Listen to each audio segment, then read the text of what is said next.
Hello everyone, welcome to my channel. आज की इस वीडियो में हम बात करेंगे अन्वेषण विधि यानी ह्यूरिस्टिक मेथड के बारे में। ठीक है, चलिए वीडियो आज के शुरू करते हैं। अन्वेषण विधि क्या है, इनके गुण और दोषों की विवेचना करनी है। तो अन्वेषण विधि विज्ञान व जीव विज्ञान या गणित शिक्षण में तथ्यों को रटने से अधिक अर्जन की प्रक्रिया पर अधिक महत्व दिया जाता है। अन्वेषण विधि का आधार भी यही है। इस विधि के जो प्रणेता थे वो आर्मस्ट्रांग थे। इन्होंने ग्रीक शब्द ह्यूरिस्को, जिसका अर्थ था खोज करना, के ऊपर इस विधि का नामांकन किया। वस्तुतः यह विधि स्वयं अन्वेषण करने की विधि है, यानी स्वयं खोज करने की विधि है। आर्मस्ट्रांग ने स्वयं ही इसकी परिभाषा इस प्रकार दी है: अन्वेषण विधि वह विधि है जो छात्रों को यथासंभव एक अन्वेषक की स्थिति में ला देती है, यानी एक खोजकर्ता की स्थिति में ला देती है। विधि जिसमें केवल वस्तुओं के विषय में कहे जाने के बजाय उनकी खोज को अधिक आवश्यक माना जाता है। इस प्रकार यह विधि निर्माणात्मक है, सूचनात्मक नहीं है। वेस्टविक अदर साइंटिस्ट थे जिन्होंने कहा कि अन्वेषणात्मक विधि अनिवार्य रूप से कार्य विधि में प्रशिक्षण प्रदान करती है।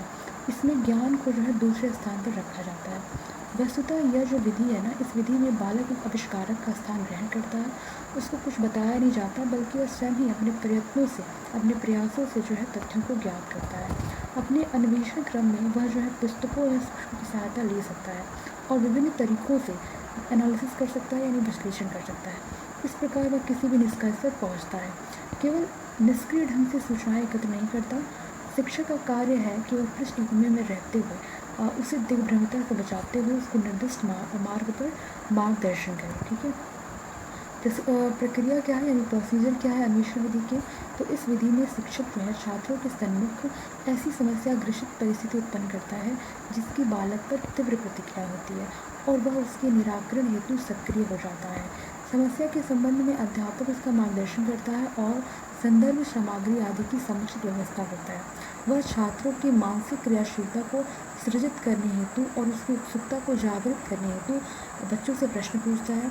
छात्र कोई भी बात सत्यापित किए बिना स्वीकार नहीं करते हैं।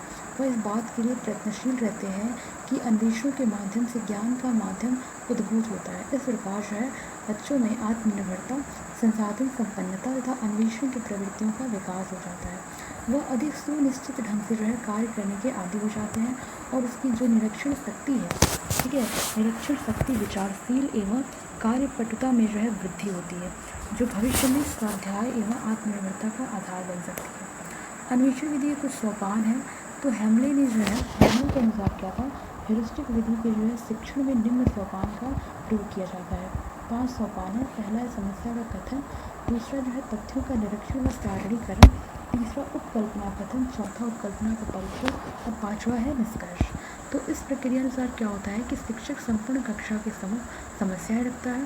प्रत्येक छात्र समस्या से संबंधित तथ्यों का संग्रह करता है। ठीक, फिर प्रश्न पूछता है। शिक्षक यंत्रों, पुस्तकों व अन्य उपलब्ध साधनों की सहायता लेता है, फिर उपकल्पना का निर्माण करता है। ठीक है, तीसरा पॉइंट यही है। उसके बाद तत्पश्चात उपलब्ध सामग्री का मूल्यांकन कर उपकल्पना का परीक्षण किया जाता है, जिसके आधार पर निष्कर्ष निकाले जाते हैं। तो ये थे सोपान और इसका प्रोसीजर। अब हम देखेंगे अन्वेषण विधि के गुण क्या है। तो अन्वेषण विधि के निम्नलिखित गुण हैं। पहला पूर्णतः मनोवैज्ञानिक। यह विधि मनोवैज्ञानिक आधारों पर आधारित है, क्योंकि इसमें समस्या निवारण हेतु विभिन्न मानसिक शक्तियों का प्रयोग किया जाता है। दूसरा क्या है कि छात्र अध्यापक संबंध।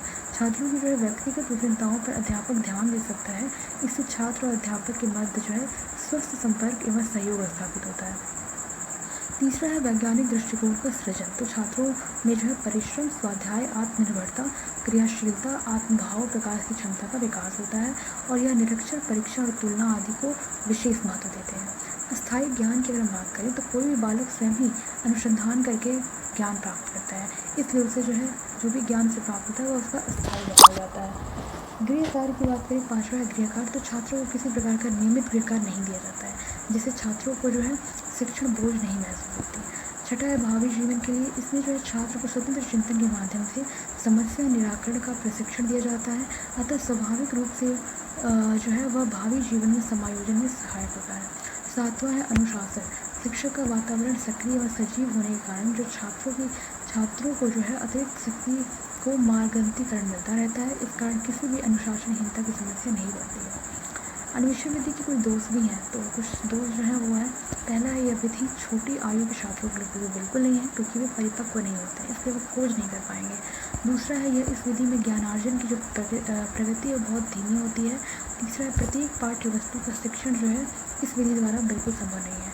चौथा है इस प्रणाली में जो है इस प्रणाली से संबंधित साधन सामग्री व पाठ्य पुस्तकें सामान्य उपलब्ध नहीं है, सामान्यतः उपलब्ध बिल्कुल नहीं है।